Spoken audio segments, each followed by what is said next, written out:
안녕하세요. SBI 상업용 부동산 TV 뉴욕아재 김필립입니다. 2019년서부터 옴니 채널이라고 해서 온라인과 오프라인의 경계가 무너지고 그리고 사람을 직접 보지 않고 물건을 구매하는 비대면 서비스가 굉장히 늘고 있습니다. 오늘은 육류를 스마트 자판기로 유통하고 있는 프레시스토어를 운영하고 계신 주식회사 스마트 키오스크 현웅재 대표님 만나 뵈러 왔고요. 급격하게 부상하고 있는 비대면 자판기 사업에 대해서 전망도 들어보고 프레시스토어가 지향하고 있는 서비스나 고객 경험에 대해서도 또 들어보도록 하겠습니다. 안녕하세요. 네, 안녕하세요. 네. 제가 프레시스토어라는 이름은 네. 굉장히 좀 아직 생소합니다. 그렇죠. 프레시스토어에 대해서 한번 어떻게 사업이 시작되게 됐고 그 회사로서의 비전은 무엇인지 한번 알려주시죠. 네. 너무 거창하게 첫 질문부터. 네. 저희 프레시스토어는 사실은 원래 모체가 미트박스라고요. 네. B2B 육가공 유통하는 작년 연간 거래액이 한 2,200억 정도 되는 회사가 있는데 그 회사가 작년 한 4월부터 네. 이런 신선식품 무인 자판기 사업 신사업 팀을 꾸렸습니다. 그래서 자판기 기기도 서칭하러 다니고 이런 시장에 대한 시장 조사도 막 하다가 7월 달에 이제 프레시스토어를 운영하는 회사인 스마트 키오스크를 이제 법인을 설립을 했고요. 또 서칭하다가 이제 알맞은 기기를 찾아서 그 기기를 만드는 회사와 국내 독점권 계약을 맺고 안테나 매장을 작년 10월부터 이제 지금까지 운영을 하고 있습니다. 사실은 이 지역이 그렇게 뭐 트래픽이 높거나 이런 지역은 아니에요. 근데 저희 이제 기기 운영성이나 안정성이나 또 이제 상품 테스트나 이런 것도 여러 가지 환경을 좀 고려를 해서 현재 여기 안테나 매장을 지금 운영을 하고 있습니다. 안테나 매장에서는 실험하시고 싶으셨던 포인트가 어떤 게 있으셨어요? 네, 맨 처음에 이제 저희 기기만 갖다 놓고 사람들이 정말 살까? 사람들의 그런 UX 이런 것들도 하고 그다음에 상품도 이제 이 상품 넣어놨다가 저 상품 넣어놨다가 이제 바꿔놓기도 하고요. 피드백 받기가 조금 힘들어서 그래서 화이트보드도 갖다 놨거든요. 근데 정말 신기하게도 사람들이 거기다 이제 쓰는 거예요. 나 뭐 먹고 싶어요. 뭐가 불편해요. 뭐가 좋았어요. 뭐 다음에 또 올게요. 뭐 이런 식의 이제 피드백들을 화이트보드로 아날로그식으로 또 받아서 약간 공간이 그래도 있는 편이어서 뭐 전자레인지나 에어프라이기, 그다음에 생수 이런 것도 좀 갖다 놨더니 이제 사람들이 여기서 조금 머물기도 시작하면서 또 상품도 더 보는 시간도 좀 늘어나고 실제로 삼겹살을 뽑으셔가지고요. 에어프라이기 한 30분 돌려가지고 가시는 분도 있더라고요. 왜냐하면 또 주변이 1인 가구들이 좀 많은 편이어서 또 혼자 집에서 이렇게 고기 굽기가 사실은 이렇게 좀 하드하긴 하잖아요. 냄새도 많이 나고 또 그런 분들 계시고 여러 가지 경험들을 이 매장을 하면서 겪고 있습니다. 최근에 1인 가구 전문 타겟으로 하고 있는 기업용 임대주택을 가보니까 주방이 예전에 우리가 생각하는 것보다 한 3분의 1로 줄고요. 밑에 이제 조리를 공동으로 할 수 있는 공유 주방 같은 게 늘었어요. 가만히 생각해 보니까 설령 조리를 한다 하더라도 이제 뭐 냄새에서부터 설거지 여러 가지 불편한 것들은 아래 내려가서 하고 자기 집으로는 이제 가지고 올라가지 않는 게 조금 젊은이들의 좀 트렌드 같아 보입니다. 기사를 찾아보니까요, 2019년도에 미트박스가 미트박스 365라고 해서 이제 무인 편의점 개념의 거를 먼저 시작을 했더라고요. 미트박스는 기본적으로는 고기의 이제 도매 쪽을 또 온라인화하는 축산물 거래 플랫폼이잖아요. 그럼 이런 프레시스토어의 이런 컨셉은 이제 소비자를 직접 연결하는 B2C적인 관점으로 시작하게 된 건가요? 아무래도 미트박스 입장에서는 이 거래량을 늘리는 게 가장 큰 미션이거든요. B2B 시장도 이제 계속 크고 있지만 사실 B2C 시장이 더 크잖아요. 그래서 B2B도 하고 싶고 B2C도 하고 싶은 거예요. 그래서 원래는 미트박스 365라는 이름으로 여기 타이틀을 달고 이제 여기서 사업을 했었거든요. 아무래도 미트박스라는 회사의 이제 작은 팀으로 이 워킹을 하다 보니까 조금 속도나 이런 것들에 대한 어떤 제약이나 이런 것들 좀 있어서 아예 그냥 분사를 해서 B2C, B2B는 미트박스가 하고 B2C는 프레시스토어가 하자라고 해서 결정을 내려서 기존의 B2B에서 하던 이런 육류 및 여러 가지 생활 플랫폼 거래를 이런 고객 경험에 먼저 초점을 둬서 키워야 되겠다고 생각하셨나요? 아니면은 프랜차이즈 개념에서 보시나요? 사실은 저희가 프랜차이즈를 성격을 띠고 있긴 하지만 고객 경험이 사실 더 우선인 것 같습니다. 저희가 이제 뭐 차라리 기기만 납품하고 상품만 납품하고 했다 그러면 이 사업을 하진 않았을 거예요. 저희가 이런 거점들을 만들어가면서 저희가 플랫폼이 되고 싶은 욕심이 좀 있습니다. 그러니까 고객 입장에서 보면은 그냥 하나의 상품보다는 어떤 상품 구매하는 데 있어서 각각의 채널이 가지는 장점이 있는 거잖아요. 네. 그러면 요 미트박스가 지향했던 또는 지금 프레시스토어가 만들어가는 이런 B2C 사업 관점에서는 고객들이 여기에서 무엇을 하기를 원하세요? 그러니까 고기나 여러 가지 찬들도 구매를 하는데 예, 간편성인지 아니면 재미인지 각자가 이제 채널에서 느끼는 뭐 이렇게 장점이 있을 것 같습니다. 저희 사실은 기본적으로 실시간 배송을 지향을 합니다. 내가 먹고 싶은 게 떠올랐을 때 바로 30분 안에 그거를 내가 갖고 오든지 배달을 시키든지 아니면 내가 직접 가서 픽업을 해서 갖고 오든지. 예를 들어서 그 시선식품 온라인 쇼핑몰이 지금 많이 이제 대세로 자리 잡고 있는데 거기서 구매를 하더라도 결국 내 손에 받는 거는 거의 5시간?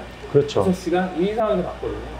근데 고기를 지금 먹고 싶은데 그렇다고 하면 어디 뭐 마트를 운전해서 가야 된다든지 어떤 거리상으로도 제약이 있고 시간상으로도 제약이 있을 거란 말이에요. 근데 저희 프레시스토어가 이제 앞으로 여러 개가 늘어나게 되면 바로 걸어서 도보 몇 분 안에 그런 것들을 또 두 번째로는 좀 전에 얘기했었던 것처럼 저 기계가 생각보다 재밌습니다.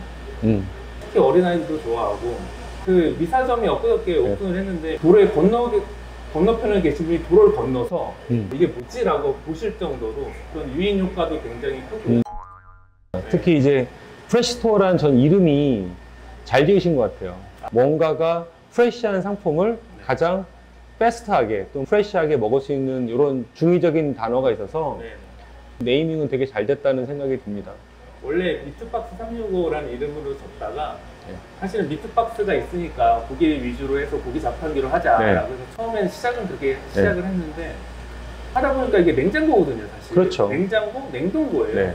그러면은 고기 안에 들어가는 식품들도 고기 말고도 엄청나게 많은데 그렇다고 하면 미트박스로 가는 거는 조금 한계가 있겠다. 그래서 이제 그런 확장성이나 이런 거를 고려를 해서 올해 2월 달에 브랜드 네임을 새로 하고요. 그다음에 뭐 디자인이나 이런 것도 다시 해서 프레시스토어한 이름으로 바꾸게 됐습니다. 지금 방금 설명해 주셨는데 이 뒤에 보이는 거가 맨 왼쪽에 있는 게 냉장, 냉동, 냉장이잖아요. 그러니까 사실은 사람들 기준에서는 구별은 안 갈 수 있는데 냉장과 냉동은 굉장히 다른 영역이잖아요. 특히 요즘에 물건이 다양해지는 게 제가 보는 관점에서는 냉동식품이 되게 많이 늘었어요. 예, 보존제를 처리하지 않고 그냥 원래 음식점에서 하듯이 만들어서 냉동시켜 버리니까 이게 제조 과정도 간단하고 되게 많은 그 공급처도 생기고요. 그런 관점에서 보면 필연적으로는 상품이 다양하게 진화될 수밖에 없으니까 처음에는 고기로 시작했어도 결국 소비자는 다양한 걸 먹고 싶어하고 나도 다양한 걸 공급하고 싶어하니 뭐 미트박스가 차지했던 이제 관계 비중이 결국 상품에서는 점점 줄어들 수밖에 없지 않나? 그러면 결과적으로 지향하시는 거는 냉장이나 냉동 중에서 지금 현재 반응으로 보면 어디가 더 많이 구매가 더 많이 오나요? 사실 지금 1대1 비중이 되는 것 같아요. 냉장 같은 경우에도 특히 정육 제품 같은 경우에는 기술이 많이 발달을 해서 유통기한이 30일, 대개는 40일 이렇게까지 가는 거예요. 그러면 캠핑장, 리조트, 뭐 이런 뭐 글램핑장 이런 데서도 충분히 저희 기기를 가지고 활용할 수 있는. 지금 사람들이 인식이 바뀐 거는 뭔가 이렇게 시스템을 가지고 햇섭 인증 받고 또 이렇게 깨끗한 설비에서 기업이 어떤 품질을 보장하는 데서 만들었다는 부분에 대해서 최소한 그 거부감은 없어진 것 같아요. 근데 지금이야말로 팩토리 투 컨슈머까지 할 수 있는 디렉트 C 마켓, D2C 마켓을 하기 가장 접점인데 제가 부동산을 공부한 입장에서는 사람들이 가지는 오해가 하나가 있어요. 예를 들면 이렇게 자판기가 지금 3대가 가 있는데 그 물건이 나가면 이걸 채워주는 방식에 대해서 물론 이제 모니터링을 보고 있다가 내가 배송 트럭을 가져가서 채워줄 거냐 아니면 옆에 창고가 있어서 여기서 나간 것만큼 최소한 뭐 몇 회 전만큼은 창고에 보존돼 있어서 이 배송 트럭은 하루에 한 번만 가게 만들어준다든가 요 매장만 놓고 보면 별도의 창고나 아니면 이런 게 있으세요? 여기 옆에 보면 이제 재고 냉장고가 있습니다. 10에서 40% 정도 그 정도의 이제 비율로 이제 재고 냉장고를 운영을 하고 있고요. 미사점도 마찬가지고 앞으로 운영되는 것들은 기본적으로 저희 기계가 들어가는 거 옆에 재고 냉장고가 이제 같이 들어가게 돼 있습니다. 그래서 저희가 그 예전에 커피에 관련해서 인터뷰를 할 때 무인 자판기가 하루에 한 번 관리되도록 하는 게 목표인 회사가 있었어요. 그러다 보니까 그 회사의 커피 자판기가 그렇게 큰 이유가 하부에 하루치만큼 적재량이 함재되어 있는 거예요. 그래서 이제 관리를 하는 사람은 한 번만 가면 되게. 그거의 적정 비율과 얼마나 뭐 실시간 IT적 관리를 하는가가 핵심처럼 보이더라고요.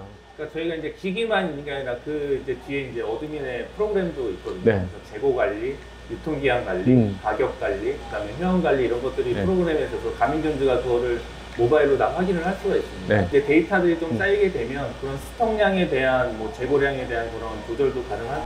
게릴라성 질문인데요. 네. 제가 보는 관점에서 고객 경험은 두 가지가 있는 것 같아요. 네. 하나는 여기를 들어오기 전에 이미 마음 먹은 게 있을 수 있잖아요. 네. 나 오늘 삼겹살 구워 먹고 싶은데. 네. 근데 막상 들어와서 보니까 이제 화면에 나와 있는 뭘 보든 아니면 삼겹살 옆에 있는 뭐가 보든 이제 실구매한 건 달라질 수 있다고 생각하거든요. 네. 결국에는 내가 먹고 싶었던 게 너무 만족스러워서 또 오는 경우들도 있지만 네. 내가 원하는 거를 이렇게 여기 칠판 보드에 써놨더니 그 다음에 채워져서 알람이 가고 또 와서 하는 이제 고객의 구매 경험의 사이클이 있을 텐데 여기에서의 가장 큰 실험 포인트 중에 하나는 과연 사람들이 무엇 때문에 구매를 하려고 들어오고 그 다음에 재구매를 하는가에 대한 그 포인트일 것 같아요. 회사 입장에서 보면 무엇을 좀 지금은 실험하고 계세요? 사실 저희 기기 프레시스토어 안에 들어가 있는 컨텐츠 네. 중에 가장 킬러 컨텐츠는 고기, 당연하게도 고기입니다. 네. 고기의 질이 뭐 제 입으로 말하기는 좀 그렇습니다만 굉장히 좋거든요. 네. 그래서 재구매하시는 분의 대다수는 이 고기를 드시고 나서 이 고기가 맛있는 거예요. 네. 그리고 또 삼겹살, 목살. 사실은 목살, 삼겹살 같은 경우에 주변에 정육점이나 마트에도 어디든지 살 수 네. 있잖아요. 저희가 또 장점 중에 하나는 그 고기 회사다 보니까 이거 특수 부위를 그렇죠. 시급이 가능합니다. 그렇죠. 예를 들어서 여기 위에 보면 이제 양고기가 있거든요. 네. 그러게요. 양고기는 사기. 쉽게 그리고 만약 네. 샀다 치더라도 이거 만족하기가 되게 힘든 품목 중에 하나예요. 어저께 미사점에도 이제 한 초등학교 3학년인가 네. 남자애가 온 거예요. 와서 너 양고기 먹어봤지? 하고 물어봤는데 양고기를 한 번도 그 아이는 태어나서 먹어본 적이 없어요. 꼭 어머니한테 얘기하면서 네. 와서 한번 먹어봐라 얘기할 정도로 네. 사실은 저런 거에 접근성에 있어서도 약간 특수부위나 다른 육류에 대해서 접근하기나 그런 네. 쉽게 먹을 수 있는 환경이 아니었더라고요. 근데 저희는 그런 거에 대해서 쉽게 유통이 네. 가능하고 그런 것들을 이제 네. 프레시스토어 안에서 취급을 할 수 있으니까 또 그런 장점이 있는 것 같아요. 그러게요. 어떻게 보면 이제 이마트를 예를 들면 이마트도 여러 가지 이유로 모든 걸 다 취급할 수 없잖아요. 그러니까 주로 잘 팔리는 상품 위주로 더 매대를 많이 늘리고 아마 눈치채신 분들은 아시겠지만 이마트에 삼겹살 코너가 여러 군데예요. 그러니까 여러 가지 형태로 여러 군데예요. 그 이유는 많이 팔리는 거를 고객 입장에서는 눈에 띄고 고를 수 있도록 해주는 이유인데 거꾸로 이제 이렇게 자판기 안으로 들어오면 이게 사람들이 발견하기 쉽지 않았었는데 딱 구매할 수 있고 다른 데서는 쉽게 접근할 수 없는 것들을 주는 게 되게 좋은 접근 방법 같습니다. 일단 많이 먹는 이제 목살 삼겹살도 당연히 있는 거고 그것만 맨날 먹기는 조금 그렇죠. 그렇지 않을까요? 그래서 뭐 다른 것도 한번 먹어보고 싶은데 저희는 그런 거에 대한 좀 확장성을 좀 두고 그러니까 좀 이런 고기의 그런 식습관들을 조금 더 다른 것도 좀 풍부하게 하는 이런 거에 대한 목적도 있습니다.